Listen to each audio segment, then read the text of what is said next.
गोव्यातील सनबर्न फेस्टिवलची झिंग आता वाढताना दिसतेय। गोव्याच्या समुद्र किनाऱ्यावर नवीन वर्षाच्या स्वागतावेळी हे आयोजन करण्यात आलं। कोट्यवधींची उलाढाल असलेल्या या आयोजनाला यंदाही गालबोट लागले। पाहूया कसा आहे यावर्षीचा उत्साह आणि का आलाय सनबर्न फेस्टिवल पुन्हा चर्चेत।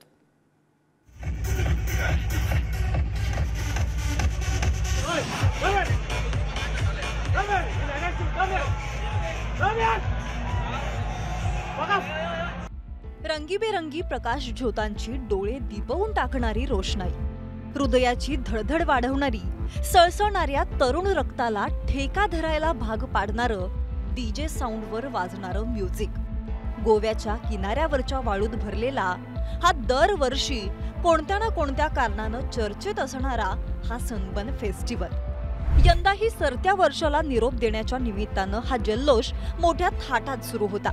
डीजेच्या आवाजानं मर्यादा ओलांडली आणि या निमित्तानं गोवा पोलिसांनी एंट्री मारली। पोलिसांनी तात्काळ हा धिंगाणा थांबवला। यावर्षी सुद्धा गोव्यातील सनबर्न पार्टीला गालबोट लागलेला आहे। एकूणच बघितलं तर या पार्टीमधील दोघांना हॉस्पिटलमध्ये सुद्धा हलवण्यात आलेलं आहे। तर जवळजवळ बघितलं तर 80 लाखाचे जे पास आहेत ते सुद्धा चोरीला गेलेले होते आणि त्यासाठी 5 कर्मचाऱ्यांना ते ताब्यात घेण्यात आलेलं होतं आणि एकूणच जर बघितलं त्यापैकी 50 लाखाचे पासेस हे जप्त करण्यात आले। नेहमीच वादात असलेल्या या सनबर्न फेस्टिवलवर यंदा गोव्यात पोलिसांची करडी नजर आहे। मात्र ही सनबर्न पार्टी आणि हा वाद हे समीकरण यावर्षी देखील कायम आहे। आयोजनाच्या पहिल्याच दिवशी नाचता नाचता 2 तरुणींचे पाय अडखळले।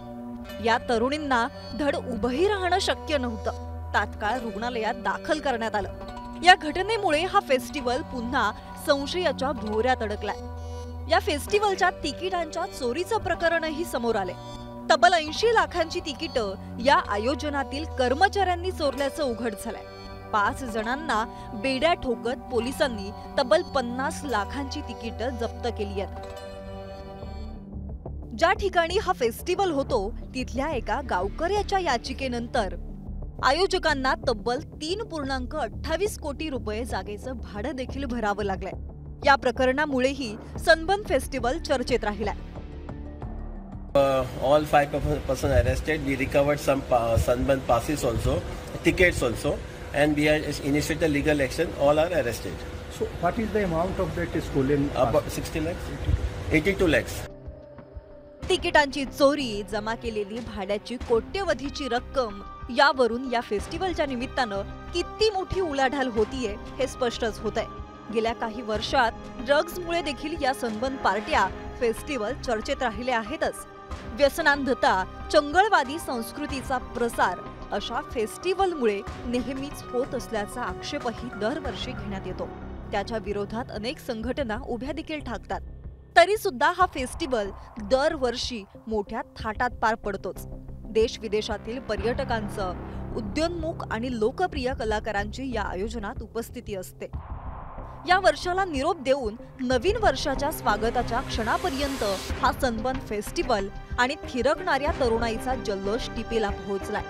आनंदाचा अतिरेक, त्यासाठी घातला जाणारा हा धांगडधिंगा आणि त्यामुळे होणारा कोट्यवधींचा चुरडा, नववर्षाचं स्वागत करण्याचा हा कसला ट्रेंड, हा प्रश्न यामुळे पुन्हा एकदा उपस्थित झाला। गोव्याहून विठ्ठल पारवाडकर, विकास गावकरसह रशीद इनामदार, पुढारी न्यूज।